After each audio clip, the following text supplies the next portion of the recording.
Zamonamizdagi eng xatarli, eng og'ir balolardan biri. Bir kuni Abu Bakr radhiyallohu anhu, Rasulullohning xalifalari, Allohni bir oyat haqida so'raldilar. Va fakihatan va abba oyat haqida so'raldilar. Ana o'shandagi abba kalimasi nima, ma'nosi nima, tafsiri nima deb so'rashdi. Shunda u kishi aytdilarki, agar men Allohning kitobidan bilmagan narsamni bilaman deb sizlarga bir narsa aytsam, qaysi osmonni tagiga bekinaman? Yerni qatida meni kim himoya qila oladi? Allohning azobidan dedilar. Bilmayman dedilar. Ulardan keyin Umar radhiyallohu anhudan xuddi shu oyat, xuddi shu kalima haqida so'raldilar. Shunda Umar radhiyallohu anhu aytdilarki, agar men Allohning kitobidan bilmagan narsamni bilaman deb aytsam, menga, onamga va otamga, holimizga voy bo'lsin dedilar. Hozirgi kundachi? Hozirgi kunda gapirilishi eng oson bo'lgan mavzu va kim xohlasa gapiradigan mavzu Allohning oyatlari va Allohning dini bo'lib qoldi. Blogerlar, bilmayman, reklama uchun ham chiqib olib, xohlagan odam Alloh bunaqa degan ekan kitobida, Alloh bunaqa degan,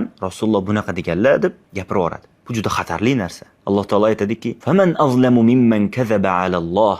Allohga yolg'on to'qigan kishidan ko'ra zolimroq biror bir kishi bormi? Rasululloh sallallohu alayhi vasallam sahih hadisda aytdilarki, "Man kazaba alayya mutaammidan falyatabawwa maq'adahu minan nar."